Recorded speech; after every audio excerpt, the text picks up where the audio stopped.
Hi, everybody. Welcome to Medical Money Making with Tiffany Johnson. Today, I am excited because I am bringing along an extra special guest. Her name is Heather, and Heather is an agent. I met Heather, how long? For a little while now.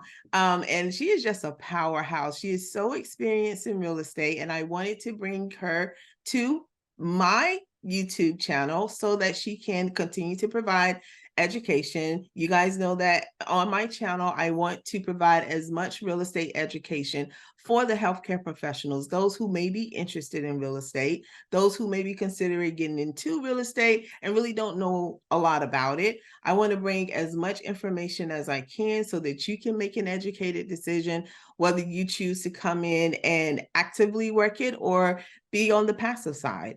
I am a physician assistant. My name is Tiffany Johnson, and I've been a physician assistant for almost 18 years now. I love what I do as a PA. However, I am getting more experience in the real estate investing world because at some point I will be transitioning to real estate investing 100%. Maybe. I love what I do. So I don't know. I'm struggling with it. It's a bittersweet thing. I've been in medicine for a while. But anyway, before I go for it, I want Heather to kind of introduce herself more. Heather, just give us, a synopsis of like your journey, what you do, and kind of why you chose real estate investing. Okay, that sound all All right? right. Sure. Hey everybody. Again, I'm Heather. I was in the childcare field for maybe about 10 years. So that was my thing before real estate. So I started off watching the YouTube videos about wholesaling back into 2019. That's when I started my real estate journey. So I started watching YouTube videos. Started off watching like Maxwell, and then I ran across this mentorship called Wholesaling Inc. How does that because I actually knew Pace before I joined that mentorship, happen? Okay. but um Pace, like, I could ask him any question and he would just like DM me, send me like a video answer and like help me out with things. This was before he started the mentorship. So I ended up joining Wholesale Inc. while I was waiting for the mentorship to kind of start. And then I looked back and I'm like, oh my God, his mentorship started. And I missed it. I was supposed to like join his mentorship. So I turned around and joined his mentorship. I was doing wholesaling and I ran into a property with major issues that only could be solved with Pace and Sauce, Oh wow. creative finance. So I worked with him on that, and then it was just like, okay, well, this property is so good that I want to keep it for myself. And so that's when I just kind of just dived into fixing and flipping. Like I didn't know what I was doing. I was just like, well, I'll figure it out. Right. Like I want to keep this deal for myself because I was wholesaling a lot, which is basically selling a real estate contract. Mhm. Um, and I decided to keep that contract for myself. And so I did that and I did my fix and flip. And I was like, well, that fix and flip took so long that I had enough time to get my real estate license. Oh, So I got my real estate license and I listed my own property. So from there, I jumped in from YouTube videos to wholesaling to being an agent. And now I'm just pretty much helping out the community around me, teaching them real estate and still fixing and flipping on the side, and still being a real estate agent, helping people buy homes, sell homes, all I of that, all mixed in together. So love that's it. what I'm doing. Yeah. That is amazing. And for you guys that don't know who Pace Morby is, Heather and I are both in he doesn't call it a mentorship. So we say the sub to community, Mhm. where we have a multitude of folks from all areas of real estate investing. It is a go-giving community. Mhm. I was absolutely blown away when I came in just because I have been in other mentorships, not real estate related, because I really only been in this real estate journey for about a year, maybe a little over a year. But when I got into his group, I was just like, oh my word, there's so many people with so much experience that's willing to help you, right? Like that's willing to tell you like, hey, this is what I'm doing. Like, you want to do this? Like you really had to figure out what you wanted because there's so much information in there. It's like drinking water out of a fire hydrant. That's how I felt coming in. Oh yeah. Nothing about investing. And so I met Heather because here in our area locally, we have a sub two group and it's like a family. Like we are chatting every day for the most Yeah. part. And I love it where we can just go into the WhatsApp group. And if you have a question, you have an issue, you always have somebody willing to answer, right? Everybody is willing to help out. And when I remember when I first met you, Heather, you were telling me like all the stuff you did. I was like, what? Like, I can't do that. Like, this is for me, but I was just so proud of you because you were saying this stuff like it was everyday conversation, like no big deal. And I'm like, what? Like I didn't even got to the point where I want to call people, and here you are like wholesaling, you're fixing and flipping and all of this stuff. And I just see like, I just learned so much from you and all the things that you were doing. Now when it came to and it's so smart, like you being a agent while being an investor, and if you held your own flip, I mean, it's just like you're paying your, Yeah. I mean, like Yeah. you're getting the benefits both ways. What Right. Right? Like, I really Exactly. thought about going to get like an agent's license, not to sell to any, like not to Right. Right. Right. have it. Right. What are the benefits do you think outside of that? Like, what benefits could you say you have as an agent when it comes to investing? Like, tell me about that. So, like I said, I fix and flip. Yeah, So I can list my property once it's finished with the rehab. love it. I don't have to pay that commission out to another agent. I basically can keep that money as part of the profit. Mhm. And then I can also go on the MLS and find my own deals as well. So I Right. have the access to the MLS. And so I can, a lot of times if I'm going to give like a cash offer, Mhm. um, and they see that I'm a real estate agent, I'm a realtor, they're easier to work with, Yeah. and they're more open to work with you. And also, I'll give up my commission. Mhm. So if an agent is like, "Oh man, I'm about to get 6% and not 3%," okay, yeah, let's work a deal. Okay, that's another benefit. And yeah, just having that access to the MLS. It's Yeah. just then working with other agents and explaining and teaching them about the creative finance. They're more open because they say, okay, well, she's a realtor, she's an agent. No, I know she won't put her license on the line. Let me give her my ear and let me listen. So I that's been pretty much the benefits Yeah. here. I 100%. Now that is one thing that I have done is like going directly to agents to find, just leads and all of that stuff. And one of the things that I find is an obstacle is trying to explain creative financing to agents Mhm. who've never done it. And guys, when I say creative financing, that's basically buying assets non-traditionally. So like Mhm. do something that's called subject to, where you come in and you take over someone's payment, through seller financing, which is like a property someone may not have a mortgage on and they can become the bank versus you going traditionally to a bank to buy the property. Well, Mhm. those doing it creatively for me is much better because one, I never have to show anybody, say, my credit score. I don't have to give them all the paperwork from all of, my whole life, like the bank requires. You don't have to come with any of those credentials. You just need to make sure it's a deal and you find people whose problems you can help solve. Right. Right.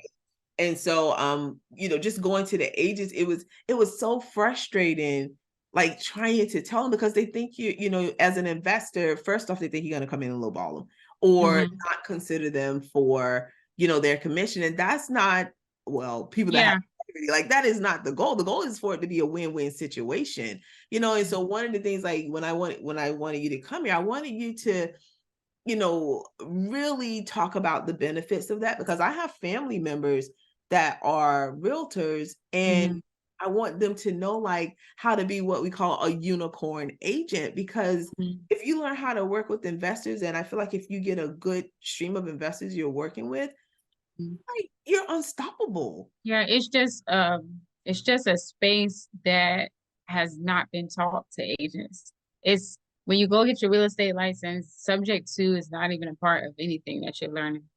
They Wow. don't teach anything creative at all. Is the only thing that, like, on the purchase contract, they have the option of like loan finance and FHA, VA, seller finance. So they have seller finance on there.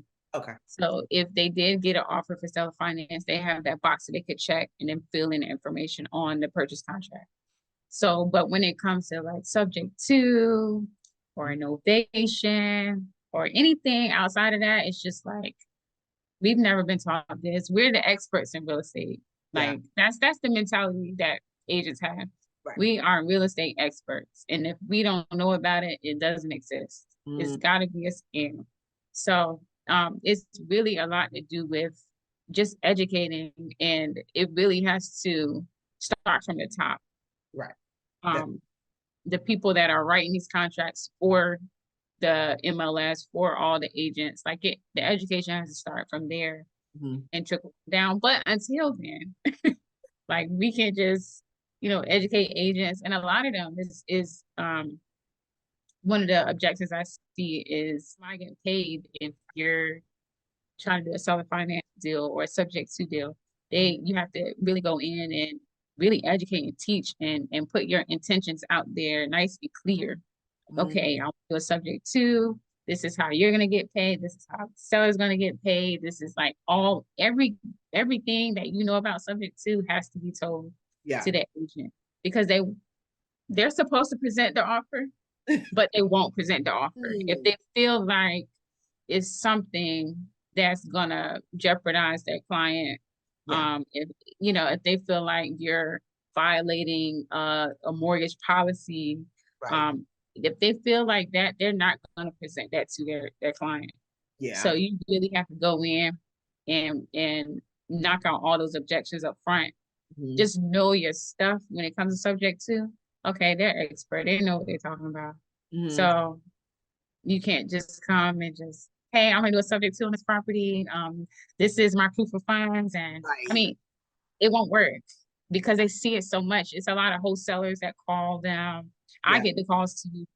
I can tell a wholesaler, like I just be like, listen, like, cause I used to wholesale, so I know what a wholesaler sounds like. Right. And so it's just like, hey, I love wholesalers. I love working with wholesalers. Just tell me what you need. What's your intention? And we can definitely make a deal.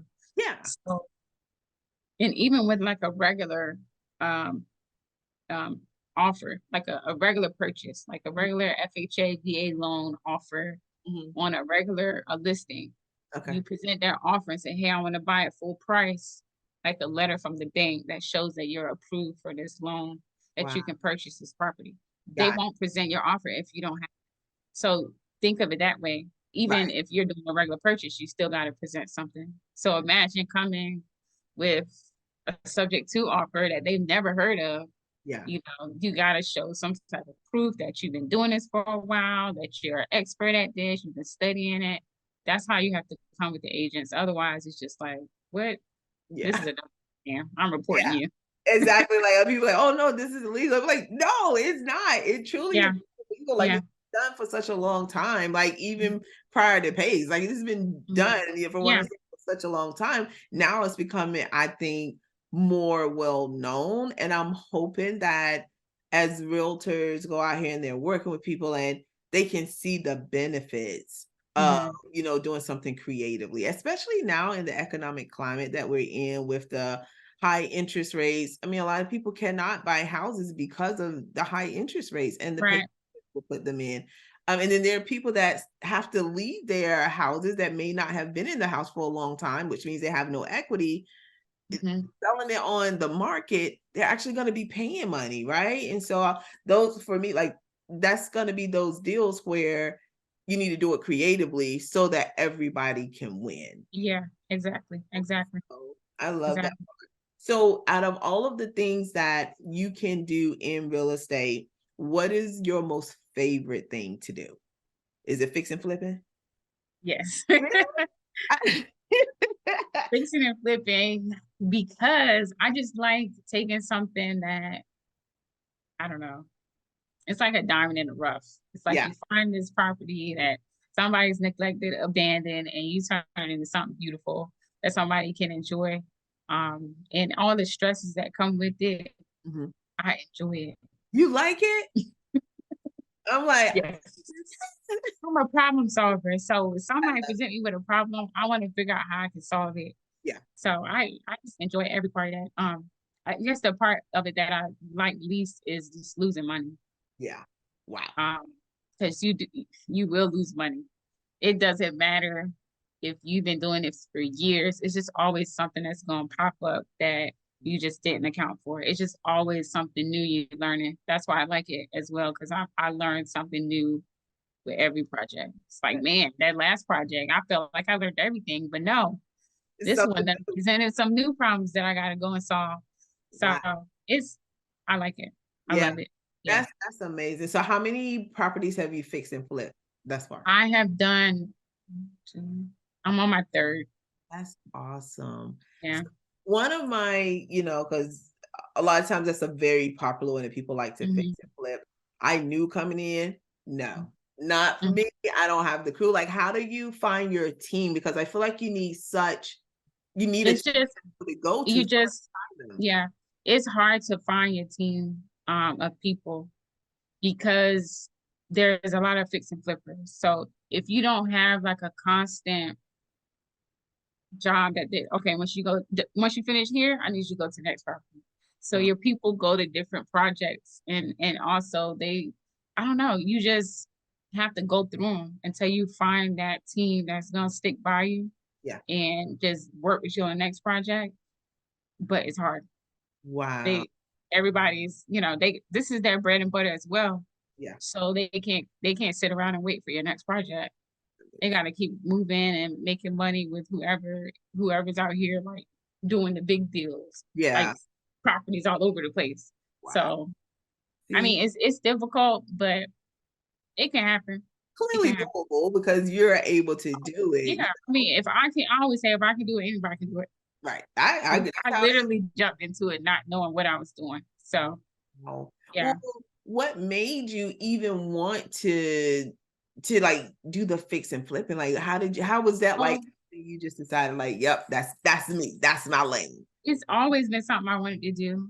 Oh yeah? Um, it's just I just never stepped out and did it. Mm, I Since I was a little girl, I always was interested in real estate, but um, it's all about your circle of influence. yeah. So what you see around you is whatever you see around you or who you hang out with or who you learn from, you usually end up being involved in that.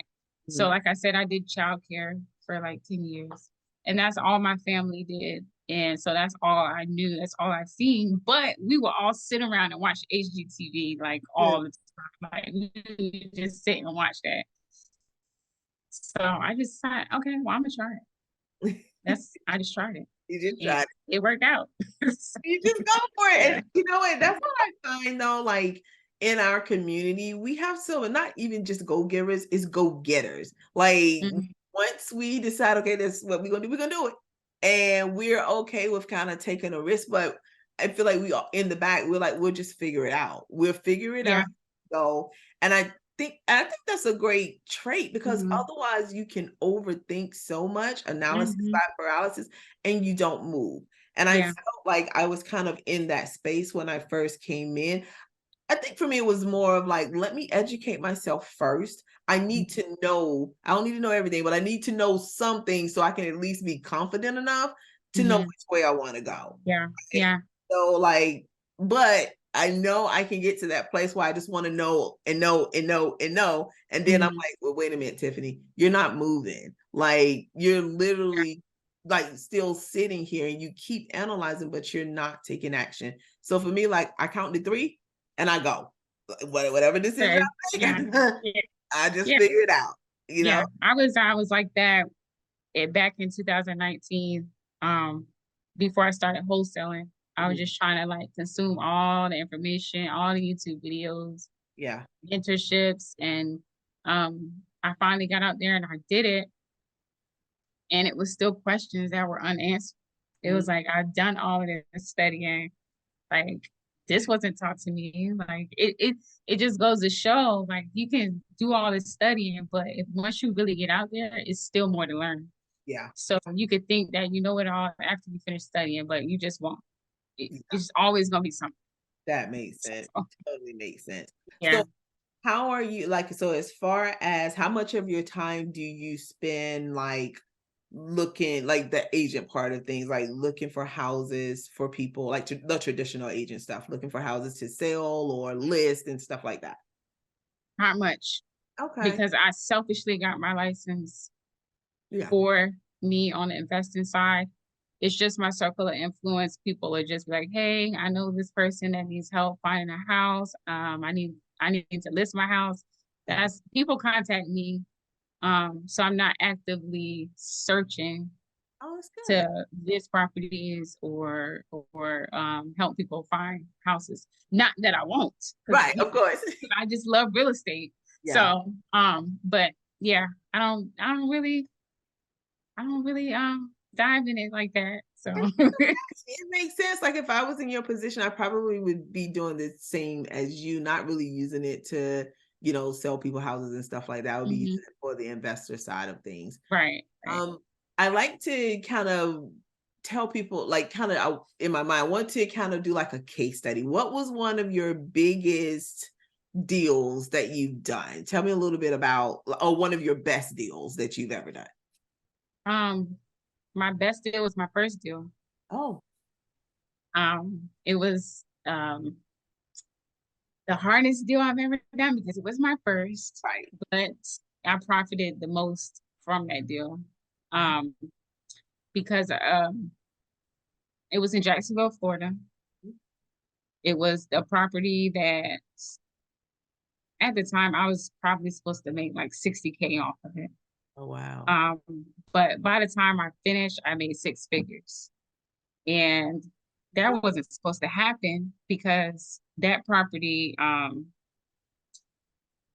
long story, I don't even know where to start. That property didn't need much work. Oh, okay.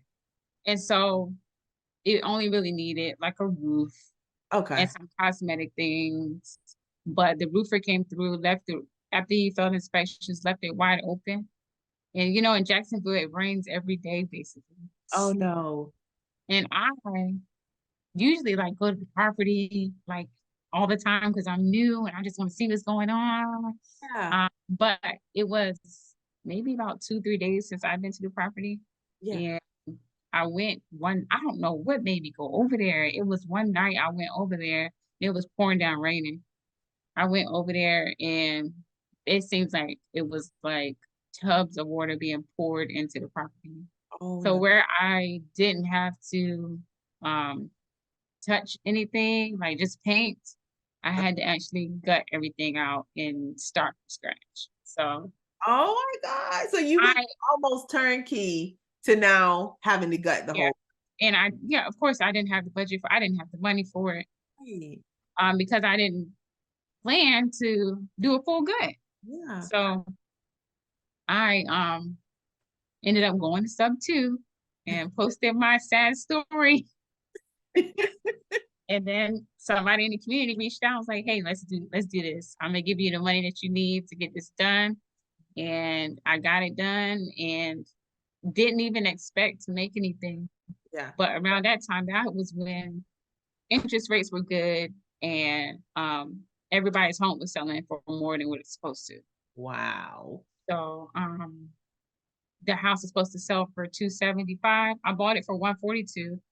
Ended up having to put $80,000 in renovation, Okay. and I was supposed to sell it for 270, 275. Mhm. She sold for 399,000.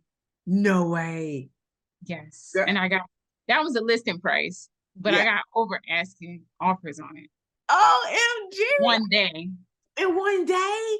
Yes. Oh my God, that So, would have been the only proof of concept I needed. I would have been done. Like I would have been like, okay, let's go. We got to do yeah, more. yeah. And I mean, it took 9 months, so it was a long 9 months Yeah, of trying to figure out what am I going to do.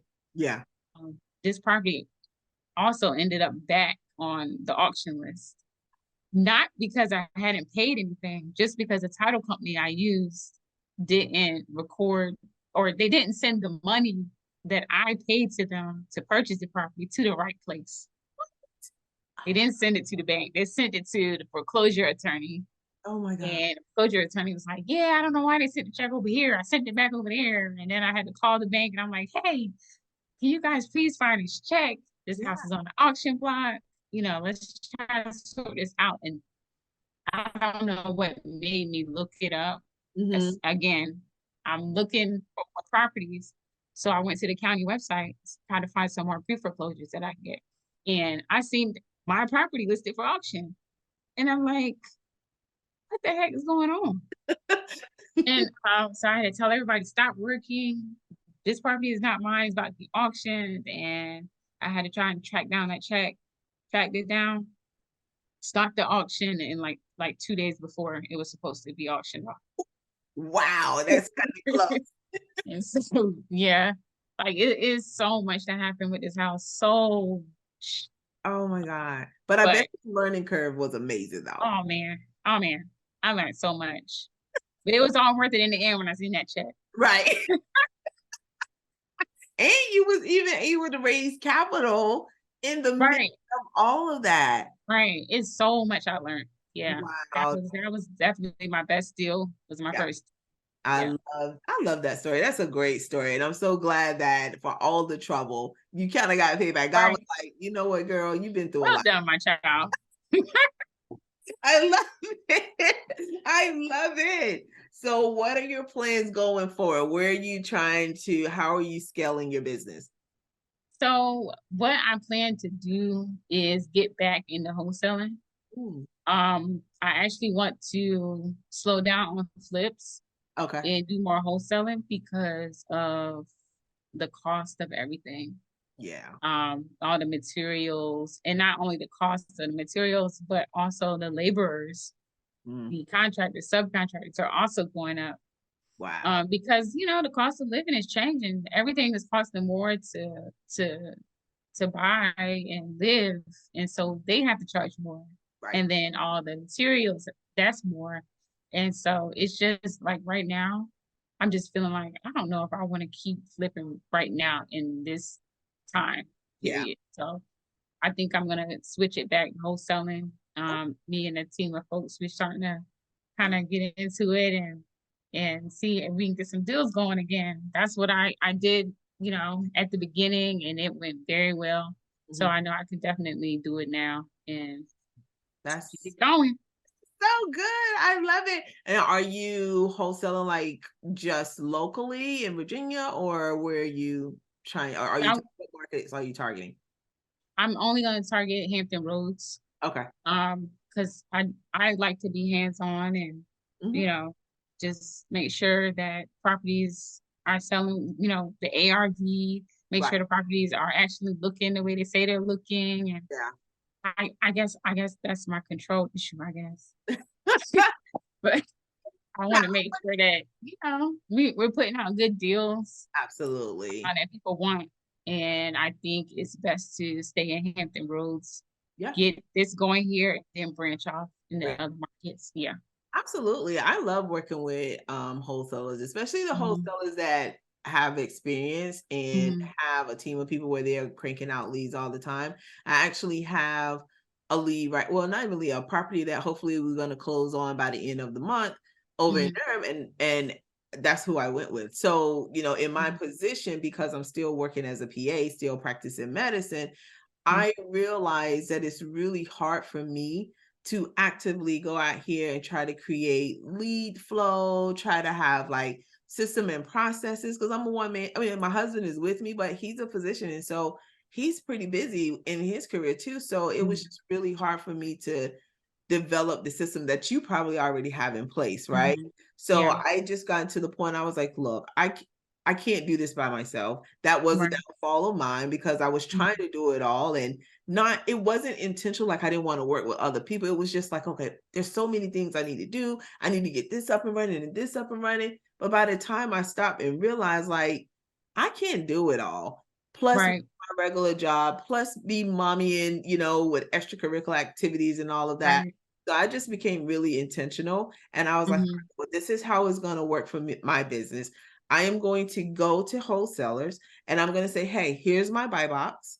Based off Mm-hmm. of this, if you come across properties that, are in this buy box, let me know. Because I had capital that I wanted to deploy, but I needed it to be the right type of property. Right.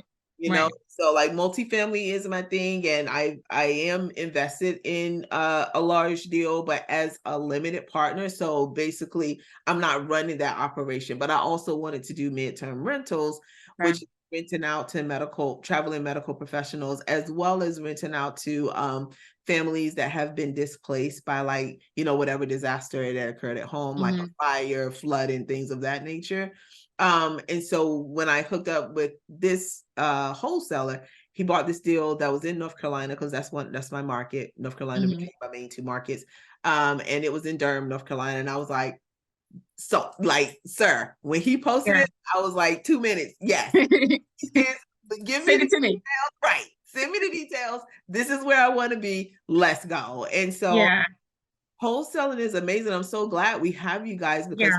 people like me that don't have operations like that, I don't want those operations. I want to come to you and be like, I will pay you your fee if you find me a place that meets my criteria and the cash flow. Right. Right. I always tell wholesalers, like, investors love wholesalers. Yes. You take a lot of work off their plate. So if you're giving them exactly what they want, they're Mhm. going to be happy to pay you a fee. Absolutely. So Don't yeah. even like Yeah. even with the guy, like there was no negotiation. I didn't even negotiate like my entry fee into it, because I'm like, that's in my buy box. It's what I want to pay Mm-hmm. in the area. It's gonna cash flow where I Yeah. need cash flow. It's a no brainer. Let's Yeah. just do it. So Numbers make sense. Go for it. let's do it. So I Yeah. appreciate y'all. Yeah. And I wanted to say that because for somebody who may be thinking of coming into this space and trying to figure out, oh, where do I fit? If you have funds, whether it's your personal capital, whether you're going in with somebody else, a good way to get into it without you having the operations is find the people who already have the operations, bring value Mm-hmm. to them, which is the Mm-hmm. capital, right? Mm-hmm. And then Yeah. they can bring value to you, which is their business and their operations, and you guys can partner from that way. You Yeah. will be a lot quicker partnering with people Yeah. versus trying to do everything on your own. And Oh that yeah. is not, I heard it the whole time I was in real estate, but it really did not like settle in my mind until I got so frustrated because I wasn't moving, even though I felt like I was doing all the things. Mm-hmm. I was like, I Yep. got something different. I just had to pivot, and that's how I pivoted. So Yeah. Yeah. That's how I'm doing wholesaling. So I provide the leads. Somebody else is calling. yeah, Somebody is texting. love it. Somebody else is doing the ads. So it's so much more to wholesaling if you're trying to be successful at it than Yeah, what a lot of people think. I love So just it's a wholesaling is a lot. You cannot do it by yourself. You can't. it. It's too much. It's too Yeah, much. I don't want it. Y'all can have it. Thank you for your service. I will pay you to do what you do. So thank you. Awesome. Well, this is a great interview. I appreciate it. What is there anything that you wanted to share with the audience or other realtors or other wholesalers? Any words of anything, wisdom? Well, for agents, I would just like to say, just be more open-minded. Um, because the hardest thing to open is a closed mind. So just open your mind to creative finance. It's going to save a lot of families from a financial ruin. So if you can save a family from a financial ruin, why not? Just open your mind, listen to what these creative finance experts have to say. They can definitely teach you. Please ask questions, because a lot of times we as real estate experts, we just don't want to say, hey, I don't understand that. Mhm. But just ask questions so that you can also learn and start saving these families from financial ruin. So yeah, that's my advice for agents. Yeah. And the wholesalers, creative finance investors, just stick to it, stick to your guns, study, present yourself professionally, and know what you're talking about. Yeah. Be able to teach these people because that's all you're going to be doing is teaching these agents. Mhm. So just be ready to teach. Absolutely. I love that. And operate at a level like with integrity, right? Yes. Like make sure, because even if, because I've talked to sellers and stuff like that, and actually had a couple that I was going to be helping who were in pre-foreclosure. And Mhm. overall, like, yes, it would have been great to have this deal, but overall, my goal was let me help you guys because one, Mhm. they wanted to stay in their home, which is fine. I want you to stay in your home if that's the case, Mhm. but let me at least try to point you in the right direction. And if Mhm. it doesn't work out, if you want to work with me to take it over, then do that. But, I just say I work at a level, I work with integrity no matter what I do. And for me, it's not about the money. It's about the connections that I make and it's about who I'm able to help. Um, Right. so yeah, so I love everything you said, definitely with the agents. Y'all, we not trying to con you. Like, have an open mind. We're trying to help you help your clients, and so I just love this interview. I appreciate your perspective because you are in the game, you're doing what you're talking about. And to me, that provides so much credibility. So thank you for that. Thank you for having me. I appreciate it. This was a great conversation, and I know we're going to help a bunch of people with with your podcast. Absolutely. Thank you. How can people get in contact with you if they wanted to talk to you? Well, just type my name in, Heather Irving, on Facebook, on Instagram. Um, I think what is my handle? Real estate investor forever. Love it. So you can type that in or my name. I try to keep it simple all across all social media. Heather Irving, the realtor. You'll find me. Yay, awesome. Well, Heather, we keep talking all the time. I'm looking to do a deal with you. Okay. I So know. we're gonna find it. I know we will. So Oh I'm yeah. super excited. You're a powerhouse. Keep doing what you're doing. Again, thank you so much for coming and talk to my community. I really appreciate that. You guys, if you wanted to get in contact with me, you can reach me at on Instagram at Tiffany the PA. Feel free to DM me whatever you need to do. And also on Facebook at Tiffany Johnson. Again, thank you guys for attending my YouTube. Thank you, Heather. I appreciate you. And You're we'll see you welcome. next time. Bye. Bye. Thank you.